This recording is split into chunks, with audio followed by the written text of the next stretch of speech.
ಓಂ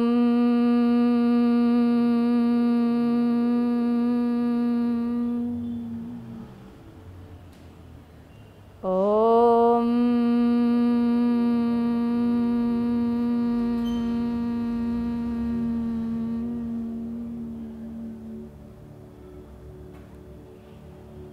ಓಂ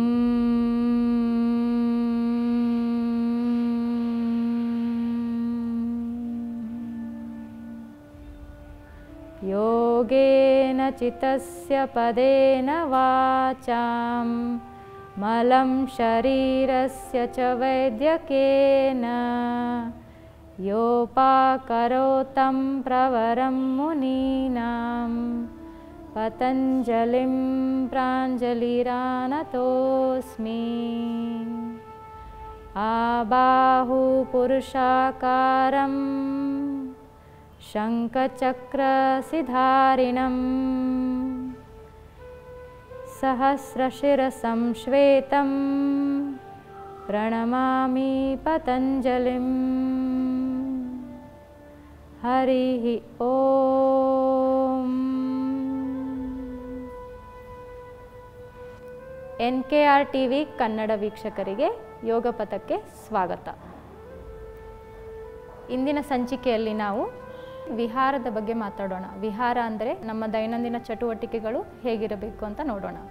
ದೈನಂದಿನ ಚಟುವಟಿಕೆಗಳು ಅಂದ ತಕ್ಷಣ ನಮ್ಮ ಜೀವನ ಶೈಲಿ ಹೇಗಿರುತ್ತದೆಯೋ ಹಾಗೆ ನಮ್ಮ ಹಾರ್ಮೋನಲ್ ಬ್ಯಾಲೆನ್ಸ್ ಮೇಲೂ ಅದರ ಎಫೆಕ್ಟ್ ಆಗುತ್ತದೆ. ನಾವು ಡೈಲಿ ಸೂರ್ಯೋದಯದಕ್ಕೂ ಮುನ್ನ ಎದ್ದು ಫ್ರೆಶ್ ಆಗಿ ಡೈಲಿ 30ರಿಂದ 45 ನಿಮಿಷಗಳವರೆಗೂ ಸ್ವಲ್ಪ ಯೋಗಾಭ್ಯಾಸವನ್ನು ಮಾಡೋದು ಒಳ್ಳೆಯದು. ಅದಾದ ಮೇಲೆ ನಿಮ್ಮ ಊಟವನ್ನು ನೀವೇ ತಯಾರಿಸಿಕೊಳ್ಳೋದು ಮತ್ತು ಡೈಲಿ ಆ್ಯಕ್ಟಿವಿಟೀಸ್ ಅಂದರೆ ನಮ್ಮ ದಿನದ ಕೆಲಸಗಳಲ್ಲಿ ತುಂಬ ಆ್ಯಕ್ಟಿವ್ ಆಗಿರೋದು, ಆಮೇಲೆ ಸರಿಯಾಗಿ ರಾತ್ರಿ ಗುಣಮಟ್ಟದ ನಿದ್ದೆಯನ್ನು ಪಡೆಯೋದು. ಅಂದರೆ 6ರಿಂದ 8 ಗಂಟೆಗಳ ಕಾಲ ಗುಣಮಟ್ಟದ ನಿದ್ರೆ ಆಗಬೇಕು. ಆಮೇಲೆ ಒತ್ತಡರಹಿತ ಅಂದರೆ ಸ್ಟ್ರೆಸ್ ರಿಲೇಟೆಡ್ ಕೆಲಸಗಳನ್ನು ಸ್ವಲ್ಪ ಕಡಿಮೆ ಮಾಡ್ಕೋಬೇಕು. ಇದರಲ್ಲಿ ನಾವು ಏನು ಅವಾಯ್ಡ್ ಮಾಡಬೇಕು ಅಂದರೆ, ಇವಾಗ ಎಷ್ಟೊಂದು ಜನ ತುಂಬ ಮೊಬೈಲ್ ಬಳಕೆ ಮಾಡ್ತಾರೆ. ರಾತ್ರಿ ಎಲ್ಲ ಮೊಬೈಲ್ ಇಟ್ಕೊಂಡು ಹಾಗೆ ಸ್ಕ್ರೋಲ್ ಮಾಡ್ತಾ ಇರ್ತಾರೆ. ಸೊ ಅದನ್ನು ಸ್ವಲ್ಪ ಅವಾಯ್ಡ್ ಮಾಡಬೇಕು. ಆ ಲೈಟ್ ನಮ್ಮ ಪಿಟ್ಯೂಟರಿ ಗ್ಲ್ಯಾಂಡ್ ಮೇಲೆ ಬಿದ್ದು ಅದು ಕೂಡ ನಮ್ಮ ಹಾರ್ಮೋನಲ್ ಇಂಬ್ಯಾಲೆನ್ಸನ್ನು ಇನ್ನೂ ಜಾಸ್ತಿ ಮಾಡುತ್ತೆ. ಸೊ ಸ್ವಲ್ಪ ಅವಾಯ್ಡ್ ಮಾಡೋದು ಒಳ್ಳೆಯದು ಮತ್ತು ಚೆನ್ನಾಗಿ ನಿದ್ರೆ ಮಾಡೋದು ಒಳ್ಳೆಯದು. ಅದಾದ ಮೇಲೆ ನಾವು ಮುಂದೆ ವಿಚಾರದ ಬಗ್ಗೆ ಮಾತಾಡೋಣ. ಅಂದರೆ ನಮ್ಮ ಮನೋಭಾವನೆಗಳ ಶುದ್ಧತೆ ಹೇಗೆ ಮಾಡ್ಕೋಬೇಕು ಅಂತ. ಇದು ಆಗಬೇಕು ಅಂದರೆ ನಾವು ಡೈಲಿ ಅಂದರೆ ಪ್ರತಿದಿನ 5ರಿಂದ 10 ನಿಮಿಷ ಧ್ಯಾನದ ಅಥವಾ ಮೆಡಿಟೇಷನ್ ಪ್ರಾಕ್ಟೀಸ್ ಮಾಡಬೇಕು. ಈ ಪ್ರಾಕ್ಟೀಸ್ ಮಾಡೋದ್ರಿಂದ ನಮ್ಮ ಸಿಂಪಥೆಟಿಕ್ ನರ್ವಸ್ ಸಿಸ್ಟಮ್ ಮತ್ತು ಪ್ಯಾರಾಸಿಂಪಥೆಟಿಕ್ ನರ್ವಸ್ ಸಿಸ್ಟಮ್ ಎರಡು ಬ್ಯಾಲೆನ್ಸಲ್ಲಿ ಬರುತ್ತೆ. ಸೊ ಇದರಿಂದ ಮತ್ತು ನಮ್ಮ ಸ್ಟ್ರೆಸ್ ಕಡಿಮೆ ಆಗಿ ಹಾರ್ಮೋನಲ್ ಇಂಬ್ಯಾಲೆನ್ಸ್ ಕೂಡ ಕಡಿಮೆ ಆಗುತ್ತದೆ. ಆಮೇಲೆ ನೀವು ಜರ್ನಲ್ ಬರಿಬೋದು. ಇದು ಅದರಲ್ಲಿ ಏನು ಅಂದರೆ, ನೀವು ಇವತ್ತಿನ ಪಾಸಿಟಿವಿಟಿ ಬಗ್ಗೆ ರಾತ್ರಿ ಮಲಗೋಕ್ಕಿಂತ ಮುಂಚೆ ಅದರಲ್ಲಿ ಬರೆದಿಡೋ ರೂಢಿಯನ್ನು ಹಾಕೋಬಹುದು. ಅದಲ್ಲದೆ ಇವತ್ತು ನಿಮಗೆ ಅಂದರೆ ಯಾರಾದ್ರೂ ಭೇಟಿಯಾಗಿರ್ತೀರಾ, ಅವರು ನಿಮಗೆ ಹೇಗೆ ಹೆಲ್ಪ್ ಮಾಡಿದ್ರು, ಧನ್ಯತೆ ಭಾವವನ್ನು ಕೂಡ ಬರೆದಿಡಬಹುದು. ಇದರಿಂದ ನಮಗೆ ಪಾಸಿಟಿವಿಟಿ ಜಾಸ್ತಿ ಹಾಕ್ಕೊಂಡು ಹೋಗೋದ್ರಿಂದ ನಮಗೆ ಸ್ಟ್ರೆಸ್ ಕೂಡ ಕಡಿಮೆ ಆಗುತ್ತದೆ. ಇದೆಲ್ಲ ಆಹಾರ ವಿಹಾರ ವಿಚಾರವನ್ನು ನಾವು ಎಲ್ಲ ಅಳವಡಿಸಿಕೊಂಡರೆ ನಮ್ಮ ಹಾರ್ಮೋನಲ್ ಇಂಬ್ಯಾಲೆನ್ಸ್ ಏನಿರುತ್ತಲ್ಲ ಅದು ಕಡಿಮೆ ಆಗಿ PCOD ಲಕ್ಷಣ PCOS ಲಕ್ಷಣಗಳು ಕೂಡ ಕಡಿಮೆ ಆಗುತ್ತವೆ. ಇಂದಿನ ಸಂಚಿಕೆಯನ್ನು ಪ್ರಾರಂಭಿಸೋಣ. ನಮಸ್ತೆ.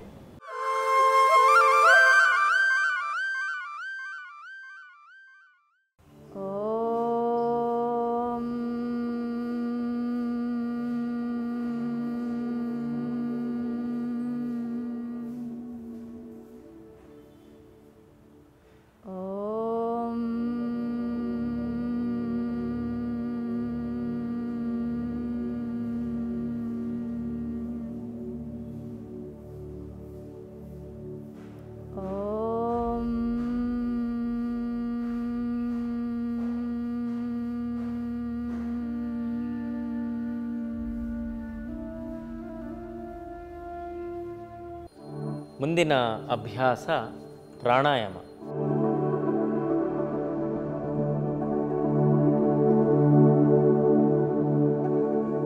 ನಾಡಿ ಶೋಧನಾ ಪ್ರಾಣಾಯಾಮ, ಆಲ್ಟರ್ನೇಟ್ ನಾಸ್ಟ್ರಲ್ ಬ್ರೀದಿಂಗ್. ಬಲ ಕೈನ ತೋರ್ಬೆರಳು ಮತ್ತು ಮಧ್ಯದ ಬೆರಳನ್ನು ಹೆಬ್ಬೆರಳಿನ ಕೆಳಭಾಗಕ್ಕೆ ಹಾಕಬೇಕು, ಹೆಬ್ಬೆರಳು ಅದರ ಮೇಲೆ ಜೋಡಿಸ್ಕೊಳ್ಬೇಕು. ಇದಕ್ಕೆ ವಿಷ್ಣು ಮುದ್ರಾ ಅಂತಲೂ ಕರೀತಾರೆ. ಬಲಗೈನ ಹೆಬ್ಬೆರಳಿಂದ ಬಲ ಮೂಗನ್ನು ಮುಚ್ಚಿ ಎಡ ಮೂಗಿಂದ ನಿಧಾನಕ್ಕೆ ಉಸಿರನ್ನು ತಗೊಳ್ತೀವಿ. ಬಲಗೈನ ಉಂಗುರದ ಬೆರಳಿಂದ ಎಡ ಮೂಗನ್ನು ಮುಚ್ಚಬೇಕು. ನಂತರ ಬಲಗಡೆಯಿಂದ ನಿಧಾನಕ್ಕೆ ಉಸಿರನ್ನು ಹೊರಕ್ಕೆ ಬಿಡಿ. ಅದೇ ಬಲಗಡೆಯಿಂದನೇ ಮತ್ತೊಮ್ಮೆ ಅಲ್ಲಿಂದನೇ ಉಸಿರು ತಗೊಳ್ತೀವಿ. ಬಲ ಮೂಗನ್ನು ಮುಚ್ಚಬೇಕು. ಎಡಗಡೆಯಿಂದ ನಿಧಾನಕ್ಕೆ ಉಸಿರನ್ನು ಬಿಡಿ. ಎಡಗಡೆಯಿಂದ ಉಸಿರು ತಗೊಳ್ತೀವಿ, ಎಡ ಮೂಗನ್ನು ಮುಚ್ಚಿ ಬಲಗಡೆಯಿಂದ ಉಸಿರನ್ನು ಬಿಡ್ತೀವಿ.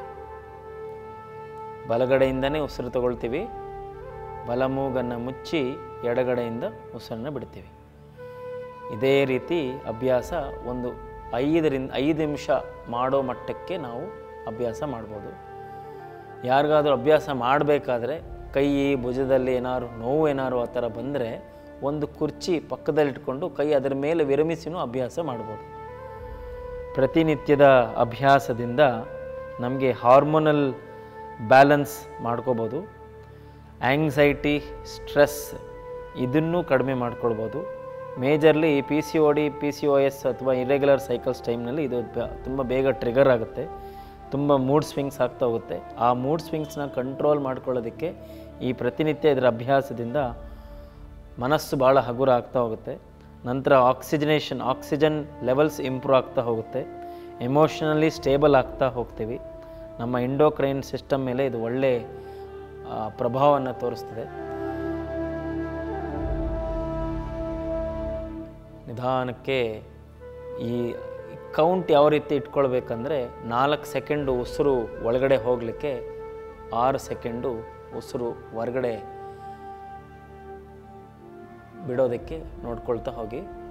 4 seconds breathe in and 6 seconds breathe out. ಈ ಪ್ರಾಸೆಸ್ ಅಂದರೆ ಈ ಈಕ್ವೇಷನ್ನಲ್ಲಿ ನಾವು ಬ್ರೀದಿಂಗ್ ಮಾಡಿದ್ರೆ ಮೈಂಡ್ ತುಂಬ ಬೇಗ ರಿಲ್ಯಾಕ್ಸ್ ಆಗುತ್ತೆ. ನಿಧಾನಕ್ಕೆ ಕೈಯನ್ನು ಬಿಟ್ಟು 2 ಕೈಗಳು ಚಿನ್ಮುದ್ರೆಯಲ್ಲಿ ತೊಡೆ ಮೇಲೆ ವಿರಮಿಸಿ ಉಸಿರಾಟವನ್ನು ಗಮನಿಸ್ತಾ ಹೋಗಿ. ಮನಸ್ಸು ಭಾಳ ಹಗುರಾಗ್ತಾ ಹೋಗಿದೆ, ಅದನ್ನು ಗಮನಿಸ್ತಾ ಇರಿ.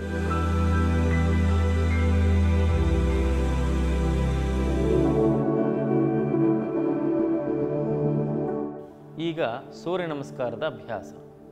2 ಕೈಗಳು ನಮಸ್ಕಾರ ಮುದ್ರೆ. ಏಕಂ, ಮಂಡಿಯನ್ನು ಸ್ವಲ್ಪ ಮಡಚಿ ಸೊಂಟದ ಭಾಗ ಸ್ವಲ್ಪ ಮುಂದಕ್ಕೆ ತಳ್ಳಿ. ದ್ವೇ, 2 ಕೈಗಳನ್ನು ಮೇಲಕ್ಕೆ ಊರ್ಧ್ವ ಹಸ್ತ. ತ್ರಿಣಿ, ಪಾದಹಸ್ತ, 2 ಕೈಗಳನ್ನು ಮುಂದಕ್ಕೆ ಚಾಚಿ ಅಂಗ 2 ಪಾದದ ಪಕ್ಕದಲ್ಲಿ, ತಲೆ ಆದಷ್ಟು ಒಳಕ್ಕೆ. ಚತ್ವಾರಿ, ಬಲಗಾಲು ಹಿಂದೆ, ಬಲ ಕಾಲಿನ ಮಂಡಿಯನ್ನು ನೆಲಕ್ಕೆ ವಿರಮಿಸಿ ಅಂಗೈಯನ್ನು ಒತ್ತಬೇಕು. ತಲೆ ಎತ್ತಿ ಮುಂದಕ್ಕೆ ನೋಡಿ. ಪಂಚ, 2 ಕಾಲುಗಳು ಹಿಂದಕ್ಕೆ, 2 ಕಾಲು ಬೆರಳು ಮೇಲೆ ನಿಂದಿರಿಸಿ 2 ಕಾಲುಗಳನ್ನು ಜೋಡಿಸ್ಬೇಕು. ಸೊಂಟದ ಭಾಗ ಭೂಮಿಗೆ ಸಮಾನಾಂತರ. ಷಟ, ಅಷ್ಟಾಂಗ, ಮೊಣಕಾಲು, ಎದೆ, ಗಲ್ಲವನ್ನು ನೆಲಕ್ಕೆ. ಸಪ್ತ, ಭುಜಂಗ, ಎದೆ ಮಧ್ಯಭಾಗವನ್ನು ಮೇಲಕ್ಕೆ ಎತ್ಕೊಂಡ್ಬನ್ನಿ, ಕಾಲು ಬೆರಳು ಬಿಡಬೇಕು. ಅಷ್ಟ, ಅಧೋಮುಖ ಶ್ವಾನಾಸನ, ಸೊಂಟದ ಭಾಗ ಮೇಲಕ್ಕೆತ್ತಿ 2 ಕಾಲುಗಳನ್ನು ಹಿಮ್ಮಡಿಯನ್ನು ಒತ್ತಬೇಕು, ತಲೆ ಭಾಗ ಒಳಕ್ಕೆ. ನವ, ಬಲಗಾಲು 2 ಕೈ ಮಂದಕ್ಕೆ, ಏಕಪಾದ ಪ್ರಸರಣಾಸನ, ಅಂಗೈ ಊರಬೇಕು, ಹಿಂದಿನ ಕಾಲು ಬೆರಳು ಚಾಚಿರಬೇಕು ಹಿಂದಕ್ಕೆ. ದಶ, 2 ಕಾಲು ಮುಂದಕ್ಕೆ, ಪಾದ ಹಸ್ತಾಸನ, 2 ಕಾಲು ಮುಂದೆ, ಕೈಗಳೆರಡು ಪಕ್ಕಕ್ಕೆ. ಆಗುವಂಥವ್ರು ಅಂಗೈಯನ್ನು ಊರಿ, ಆಗದೇ ಇರೋರು ಕೈ ಬೆರಳ ತುದಿಗಳನ್ನು ಇಡ್ಬೋದು, ತಲೆ ಭಾಗ ಒಳಕ್ಕೆ. ಏಕಾದಶ, 2 ಕೈ ಮೇಲಕ್ಕೆ. ಇಂದಿನ ಸಂಚಿಕೆಗೆ ಸ್ವಾಗತ. ಇವತ್ತಿನ ಅಭ್ಯಾಸಗಳು ವಿಶ್ರಾಂತಿ ಸ್ಥಿತಿಯ ಅಭ್ಯಾಸಗಳನ್ನು ನೋಡೋಣಂತೆ.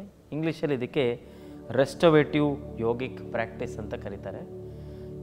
ಇವತ್ತಿನ ಅಭ್ಯಾಸಗಳಲ್ಲಿ ತುಂಬ ಒಳ್ಳೆಯ ಅಭ್ಯಾಸಗಳು, ಎಲ್ಲ ಮಹಿಳೆಯರು ಅಭ್ಯಾಸ ಮಾಡುವಂಥ ಅಭ್ಯಾಸಗಳನ್ನು ನೋಡೋಣಂತೆ. ಮೊದಲಿಗೆ ನಾವು ಅಭ್ಯಾಸ ಮಾಡೋದು ಸುಪ್ತ ಬದ್ಧ ಕೋಣಾಸನ.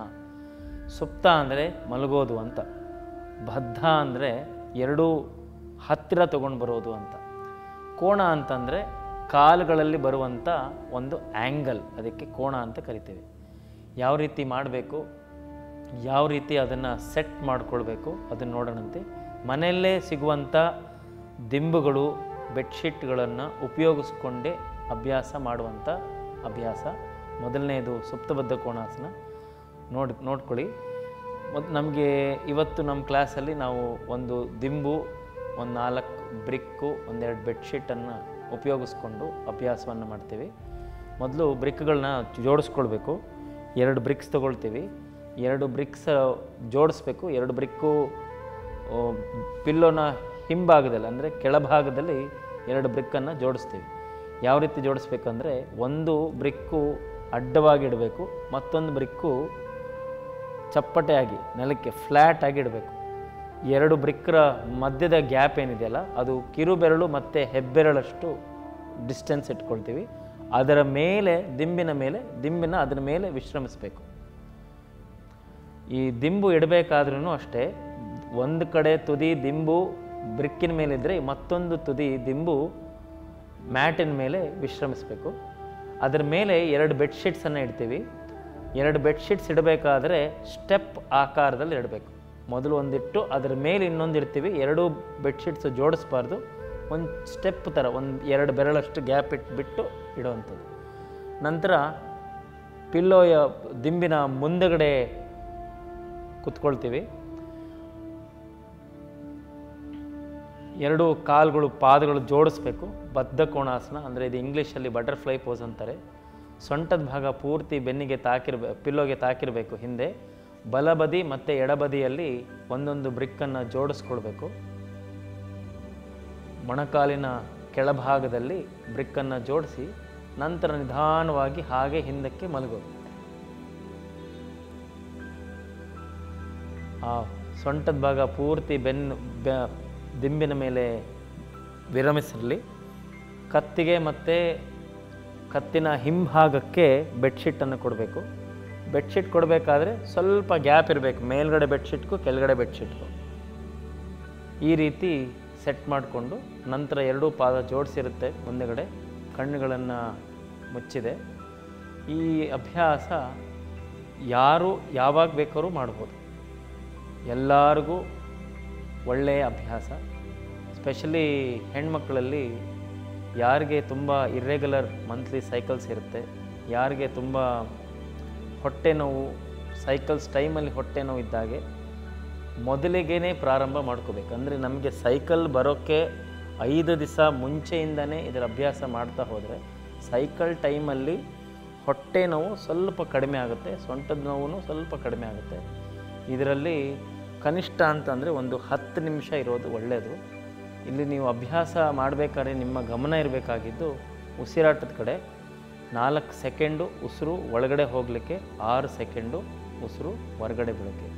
ಈ 4 ಸೆಕೆಂಡ್ ಉಸಿರು ಒಳಗಡೆ ಹೋಗೋದು, 6 ಸೆಕೆಂಡ್ ಉಸಿರು ಹೊರಗಡೆ ಬರೋ ಒಂದು ಸೈನ್ಸ್, ಇದರ ಬಿಹೈಂಡ್ ದ ಸೈನ್ಸ್. ಇದರಲ್ಲಿ ಏನು ಅಂದರೆ, ಈ ಥರ ಉಸಿರಾಟ ಮಾಡೋದ್ರಿಂದ ಮನಸ್ಸು ಬಹಳ ಹಗುರಾಗ್ತಾ ಹೋಗುತ್ತೆ. ನಂತರ ತಲೆಯ ಮೇಲ್ಭಾಗದಿಂದ ಹಿಡಿದು ಸೊಂಟದ ಕೆಳಭಾಗದವರೆಗೂ ಇಡೀ ನರಮಂಡಲ ಪೂರ್ತಿ ವಿಶ್ರಾಂತಿ ಸ್ಥಿತಿಗೆ ಹೊರಟೋಗುತ್ತೆ. ಉಸಿರಾಟ ನಿಧಾನ ಆಗ್ತಾ ಹೋಗುತ್ತೆ.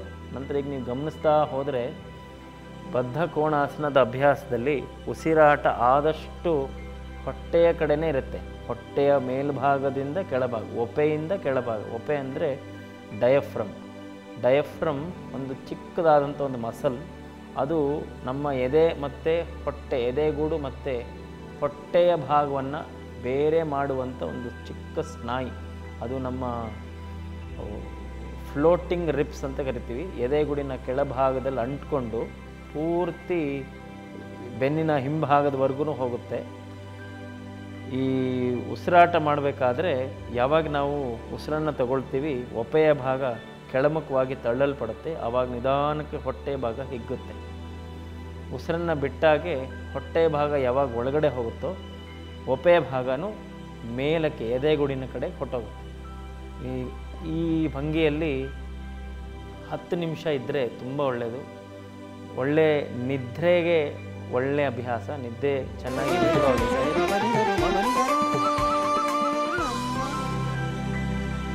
ಮುಂದಿನ ಅಭ್ಯಾಸಕ್ಕೆ ಹೋಗೋಣಂತೆ. ನಿಧಾನಕ್ಕೆ ಎರಡೂ ಕಾಲುಗಳನ್ನು ಮುಂದಕ್ಕೆ ಉದ್ದಕ್ಕೆ ಚಾಚಿ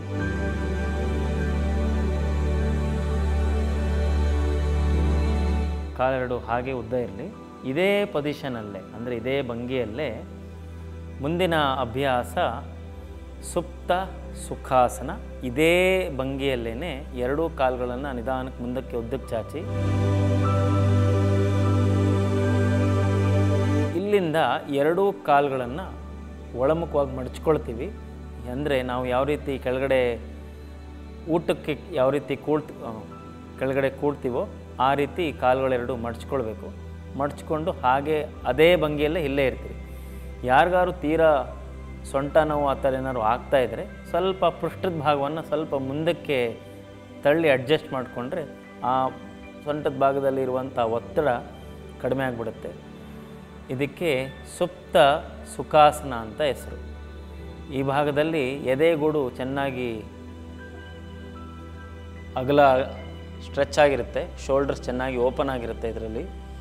ನಂತರ ಈ ಭಾಗದಲ್ಲಿ ಈ ಭಂಗಿಯಲ್ಲಿ ಮಲ್ಕೊಳ್ಳೋದ್ರಿಂದ ಎಮೋಷನ್ಸ್ನ ಕಂಟ್ರೋಲ್ ಮಾಡಿಕೊಳ್ಬಹುದು. ಮನಸ್ಸಿನಲ್ಲಿರುವಂಥ ಒಂದು ಆ ಚಂಚಲ ಮನಸ್ಸು, ಮೂಡ್ ಸ್ವಿಂಗ್ಸ್, ಅದನ್ನು ಕಂಟ್ರೋಲ್ ಮಾಡ್ಕೊಳ್ಳೋದಕ್ಕೆ ಈ ಅಭ್ಯಾಸ ಬಹಳ ಹೆಲ್ಪ್ಫುಲ್ ಆಗುತ್ತೆ. 10 ನಿಮಿಷ ಆದರೂ ಈ ಪೊಸಿಷನಲ್ಲಿರಬೇಕು. ನಿಮಗೆ ಇನ್ನೂ ತುಂಬ ಚೆನ್ನಾಗಿ ಎಫೆಕ್ಟ್ ಬೇಕು ಈ ಪೊಸಿಷನಲ್ಲಿ ಅಂತಂದರೆ ಯಾವ್ದಾದ್ರು ಒಂದು ಒದ್ದೆ ಬಟ್ಟೆ, ಒಂದು ಕರ್ಚೀಫು, ಒಂದು ಹ್ಯಾಂಡ್ ಕರ್ಚೀಫು, ಏನಾದ್ರು ಒಂದು ಅದನ್ನು ಸ್ವಲ್ಪ ಒದ್ದೆ ಮಾಡಿಕೊಂಡು ನೀರೆಲ್ಲ ಎಕ್ಸ್ಟ್ರಾ ತೆಗೆದುಬಿಟ್ಟು ಹಣೆ ಭಾಗದ ಮೇಲೆ ಹಾಕ್ಕೊಂಡು ಮಲ್ಕೊಂಡ್ರೆ ಎಂಥ ಸ್ಟ್ರೆಸ್ ಇದ್ರೂ ಕಡಿಮೆ ಆಗಿಬಿಡುತ್ತೆ. ಈ ಭಾಗದಲ್ಲಿ ಈ ಅಭ್ಯಾಸದಲ್ಲಿ ನಾವು ಗಮನ ಕೊಡಬೇಕಾಗಿದ್ದು ಉಸಿರಾಟ ಎದೆಗೂಡಲ್ಲಿ ಮಾತ್ರ ಆಗುತ್ತೆ. ಮೊದಲ ಅಭ್ಯಾಸ ಮಾಡೋದ್ರಲ್ಲಿ ಸುಪ್ತಬದ್ಧ ಕೋಣಾಸನದಲ್ಲಿ ಉಸಿರಾಟ ಹೊಟ್ಟೆಯ ಭಾಗದಲ್ಲಿ ಅಂದರೆ ಒಪ್ಪೆಯಿಂದ ಕೆಳಭಾಗದಲ್ಲಿ ಮಾತ್ರ ಆಗುತ್ತೆ. ಈ ಭಾಗದಲ್ಲಿ ಒಪ್ಪೆಯಿಂದ ಮೇಲ್ಭಾಗದಲ್ಲಿ ಮಾತ್ರ ಅಂದರೆ ಎದೆಗೂಡಿನ ಭಾಗದಲ್ಲಿ ಮಾತ್ರ ಉಸಿರಾಟ ಆಗುತ್ತೆ. ಅದನ್ನು ಗಮನಿಸ್ತಾ ಹೋಗಿ. ಉಸಿರನ್ನು ತಗೊಂಡಾಗೆ ಎದೆಗೂಡು ನಿಧಾನಕ್ಕೆ ಹಿಗ್ಗಲ್ಪಡುತ್ತೆ. ಉಸಿರನ್ನು ಬಿಟ್ಟಾಗೆ ಎದೆಗೂಡು ನಿಧಾನಕ್ಕೆ ಸಂಕುಚಿಸ್ತಾ ಹೋಗುತ್ತೆ. As you inhale the lungs slowly expands and as you exhale it contracts. ಅದನ್ನು ಗಮನಿಸ್ತಾ ಹೋಗಬೇಕು. ಉಸಿರು ಒಳಗಡೆ ಹೋಗಬೇಕಾದ್ರೆ 4 ಸೆಕೆಂಡ್ ಉಸಿರು ಒಳಗೆ ಹೋಗಲಿಕ್ಕೆ, ಉಸಿರು ಹೊರಗಡೆ ಬರಬೇಕಾದ್ರೆ 6 ಸೆಕೆಂಡು ಉಸಿರು ಹೊರಗೆ ಬರೋಕ್ಕೆ. As you inhale 4 seconds inhalation and as you exhale 6 seconds exhalation.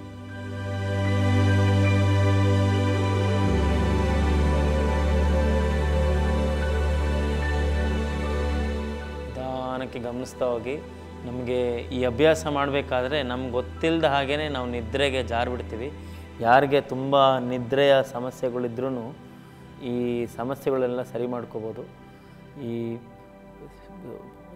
Monthly cycle ಟೈಮಲ್ಲಿನೂ ಅಭ್ಯಾಸ ಮಾಡ್ಬೋದು. ಇದನ್ನು ನಾವು ಡೇ 1ಇಂದನೂ ಪ್ರಾಕ್ಟೀಸ್ ಮಾಡ್ಕೊಂಡು ಹೋದರೆ ನಮಗೆ ಆ ಡಿಸ್ಟರ್ಬ್ಡ್ ಮೈಂಡ್, ಡಿಸ್ಟರ್ಬ್ಡ್ ಸ್ಲೀಪ್ ಅದರಿಂದನೂ ನಾವು ಸರಿ ಮಾಡ್ಕೊಳ್ಬೋದು. ನಿಧಾನವಂತ ಉಸಿರಾಟ ಗಮನಿಸ್ತಾ ಹೋಗಿ.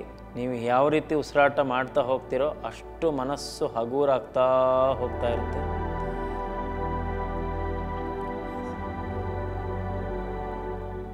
ಈಗ ನೆಕ್ಸ್ಟ್ ಮುಂದಿನ ಅಭ್ಯಾಸವನ್ನು ನೋಡೋಣಂತೆ. ಇದಕ್ಕೆ ಸುಪ್ತ ವೀರಾಸನ ಅಂತ ಕರಿತೇವೆ. ನಿಧಾನಕ್ಕೆ ಎರಡೂ ಕಾಲುಗಳು ಒಂದೊಂದಾಗಿ ಮುಂದಕ್ಕೆ ಉದ್ದಕ್ಕೆ ಚಾಚಿ ಎರಡೂ ಕಾಲುಗಳನ್ನು ಚೆನ್ನಾಗಿ ಮುಂದಕ್ಕೆ ಚಾಚಿಕೊಳ್ಬೇಕು. ಯಾರಿಗೆ ತುಂಬ ಹೊತ್ತು ಮಲಗಿ ಈ ಥರನೇ ಮಲಗಿ ಸುಸ್ತು ಅನಿಸಿದರೆ ಸ್ವಲ್ಪ ಕೂತ್ಕೊಂಡು ರಿಲ್ಯಾಕ್ಸ್ ಮಾಡಿ ತಿರುಗಿ ಮತ್ತೆ ಅಭ್ಯಾಸ ಮಾಡ್ಕೊಳ್ಬೋದು. ಈಗ ಒಂದೊಂದೇ ಕಾಲನ್ನು ಹಿಂದಕ್ಕೆ ತಗೊಳ್ತೀವಿ. ಬಲಗಾಲು ಹಿಂದಕ್ಕೆ ಪೂರ್ತಿ ಹಿಂದೆ ಕೊಟ್ಟೋಗಲಿ. ಕಾಲು ಬೆರಳು ಹಿಂದಕ್ಕೆ ಚಾಚಿರಬೇಕು. ನಂತರ ಅದೇ ರೀತಿಯಲ್ಲಿ ಎಡಗಾಲನ್ನು ಹಿಂದಕ್ಕೆ ತಗೊಂಡೋಗಿ ಎಡಗಾಲನ್ನು ಹಿಂದಕ್ಕೆ, ಕಾಲನ್ನು ಚಾಚ್ಕೊಳ್ಬೇಕು ಹಿಂದೆ.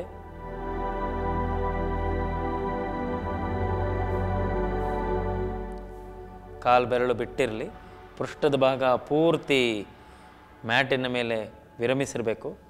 ಸೊಂಟದ ಭಾಗ ಪೂರ್ತಿ ಹಿಂದೆ ಬೆನ್ನಿಗೆ ತಾಕಿರಬೇಕು, ಪಿಲ್ಲೋಗೆ ತಾಕಿರಬೇಕು. ಸೊಂಟದ ಭಾಗ ನಿಮ್ಮ ಪಿಲ್ಲೋಗೆ ತಾಕಿಸಿ ನಂತರ ನಿಧಾನಕ್ಕೆ ಹಿಂದಕ್ಕೆ ಮಲಗಬೇಕು. ನೋಡಿ, ಇಲ್ಲಿ ಮಲಗಿದಾಗೆ ಒಂದು ಗಮನ ಕೊಡಬೇಕಾಗಿದ್ದು, ಕತ್ತು ಯಾವುದೇ ಕಾರಣಕ್ಕೂ ಹಿಂದಕ್ಕೆ ಹೋಗಬಾರ್ದು. ಚಿನ್ ಪಾಯಿಂಟಿಂಗ್ ಟುವರ್ಡ್ಸ್ ದ ಚೆಸ್ಟ್, ಅಂದರೆ ಎದೆಗೂಡಿನ ಭಾಗ ಎದೆಗೆ ಮಧ್ಯಕ್ಕೆ ಫೇಸಿಂಗ್ ಇರಬೇಕು. ತಲೆ ಮೇಲೆ ಒತ್ತಡ ಇರಬಾರ್ದು. ಇಲ್ಲಿ ಈ ಭಾಗದಲ್ಲಿ ಎದೆಗೂಡಿನ ಮೇಲ್ಭಾಗದ ಉಸಿರಾಟ ಆಗುತ್ತೆ. ಮೊದಲು ಮಾಡಿದ್ರಲ್ಲಿ ಹೊಟ್ಟೆಯ ಭಾಗದ ಉಸಿರಾಟ ಆಗ್ತಾಯಿತ್ತು. ಎರಡನೇ ಅಭ್ಯಾಸದಲ್ಲಿ ಎದೆಗೂಡಿನ ಮಧ್ಯಭಾಗದಲ್ಲಿ ಉಸಿರಾಟ ಆಗ್ತಾಯಿತ್ತು. ಈ ಅಭ್ಯಾಸದಲ್ಲಿ ಗಂಟಲು ಮತ್ತು ಎದೆಗೂಡಿನ ಮೇಲ್ಭಾಗದ ಮಧ್ಯಭಾಗದಲ್ಲಿ ಉಸಿರಾಟ ಆಗುತ್ತೆ. ಇದಕ್ಕೆ ನಾವು ಥೊರಾಸಿಕ್ ಬ್ರೀದಿಂಗ್ ಅಂತ ಕರಿತೀವಿ. ಎದೆಗೂಡಿನ ಮೇಲೆ ಅಂದರೆ ನಾವು ಎಲ್ಲಿ ಮೂಗಿಂದ ಉಸಿರು ಒಳಗೆ ತೊಗೊಂಡಾಗೆ ಗಂಟ್ಲು ಎಲ್ಲಿಂದ ಸ್ಟಾರ್ಟ್ ಆಗುತ್ತೋ ಅಲ್ಲಿಂದ ಹೋಗಿ ಎದೆಗೂಡಿನ ಪ್ರಾರಂಭದ ಭಾಗದಲ್ಲಿ ಮಾತ್ರ ಉಸಿರಾಟ ಆಗ್ತಾ ಹೋಗುತ್ತೆ. ಅದನ್ನು ಗಮನಿಸ್ತಾ ಹೋಗಬೇಕು. ಇದು ತುಂಬ ಉತ್ತಮವಾದಂಥ ಅಭ್ಯಾಸ.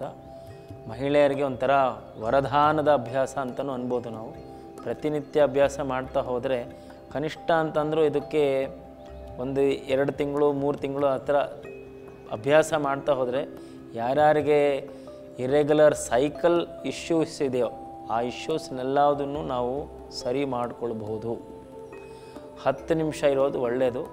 ಮೊಣಕಾಲು ನೋವಿರೋರು, ಯಾರಿಗೆ ಮಂಡಿ ನೋವು ತುಂಬ ಜಾಸ್ತಿ ಇದೆ ಅಥವಾ ಮಂಡಿ ನೋವು ಯಾರಿಗೆ ಸರ್ಜರಿ ಆಗಿದೆ ಅವರು ಇದನ್ನು ಅಭ್ಯಾಸ ಮಾಡಬಾರ್ದು. ಈ ಥರ ಎಲ್ಲರೂ ಮಾಡ್ಬೋದು. ನಂತರ ಯಾರಿಗಾದರೂ ಡಿಸ್ಕ್ ಇಶ್ಯೂ ಇದ್ದರೆ, ಸ್ಪೈನಲ್ ಕಾರ್ಡ್ನಲ್ಲಿ ಸೊಂಟದ ಮೂಳೆಯಲ್ಲಿ ಯಾರಿಗಾದರೂ ಸರ್ಜರಿ ಆ ಥರ ಏನಾರು ಆಗಿದ್ದರೆ ಅವರೆಲ್ಲರೂ ಮಾಡಬಾರ್ದು. ಇದನ್ನು ಈ ರೀತಿ ಮಾಡಬಾರ್ದು. ಕಾಲುಗಳೆರಡು ಮುಂದೆಗಡೆ ಉದ್ದಕ್ಕೆ ಚಾಚಿಕೊಂಡು ಅಭ್ಯಾಸ ಮಾಡ್ಬೋದು. ನಿಧಾನಕ್ಕೆ ಒಂದೊಂದೇ ಕಾಲನ್ನು ನಿಧಾನಕ್ಕೆ ಮುಂದಕ್ಕೆ ಉದ್ದಕ್ಕೆ ಚಾಚಿ, ಯಾರಿಗೆ ಕಾಲು ಈ ರೀತಿ ತೆಕ್ಕೊಳ್ಳೋಕ್ಕಾಗಲ್ವೋ ಅವರು ಕೂತ್ಕೊಂಡ್ಬಿಟ್ಟು ಕಾಲನ್ನ ಆಚೆ ತೆಕ್ಕೊಳ್ಬೋದು.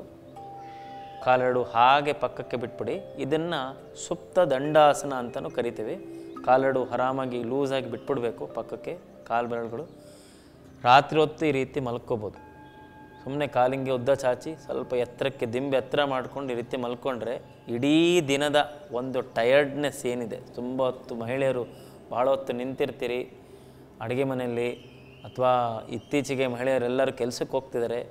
ಆ ಥರ ಎಲ್ಲ ಕೆಲಸಕ್ಕೆ ಹೋಗಿರೋ ಮಹಿಳೆಯರಿಗೆ ಸಾಯಂಕಾಲ ಆಗ್ತಾ ಇದ್ದಂಗೆ ತುಂಬ ಟಯರ್ಡ್ ಆಗುತ್ತೆ. ಟಯರ್ಡ್ ಆದಾಗೆ ಇನ್ಸ್ಟೆಂಟಾಗಿ ನಮಗೆ ರಿಲ್ಯಾಕ್ಸೇಷನ್ ಬೇಕು ಅಂದರೆ ಈ ರೀತಿ ದಿಂಬನ್ನ ಸೆಟ್ ಮಾಡ್ಕೊಳ್ಳಿ ಮನೆಯಲ್ಲಿ.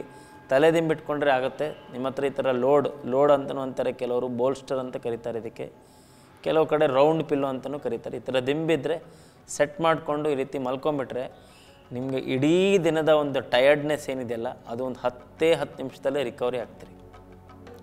ನಿಧಾನಕ್ಕೆ 2 ಕಾಲನ್ನು ಮಡಚಿ ಪಾದಗಳನ್ನು ಮ್ಯಾಟ್ ಮೇಲೆ ಇಡಿ. ಒಂದು ಕಡೆ ತಿರುಗಿ ಕೂತ್ಕೊಳ್ಳಿ. ಯಾವುದಾದ್ರು ಒಂದು ಬದಿಯಲ್ಲಿ ತಿರುಗಿ ಕೂತ್ಕೊಂಡು ಕಣ್ಣುಗಳನ್ನು ಮುಚ್ಚಿರಲಿ. ಒಮ್ಮೆ ಉಸಿರಾಟವನ್ನು ಗಮನಿಸ್ತಾ ಹೋಗಿ. ಉಸಿರಾಟ ಬಹಳ ಸಹಜ, ನಿಧಾನವಾಗಿದೆ, ಅದನ್ನು ಗಮನಿಸ್ತಾ ಹೋಗಿ.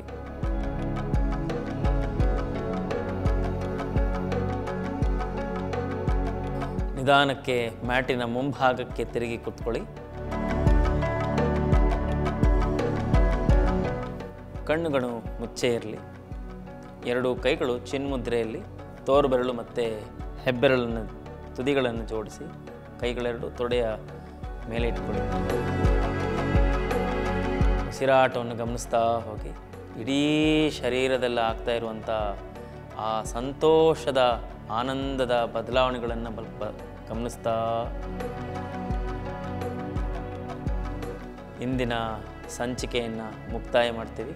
ಮುಂದಿನ ಸಂಚಿಕೆಯಲ್ಲಿ ಭೇಟಿಯಾಗೋಣ. ನಮಸ್ಕಾರ.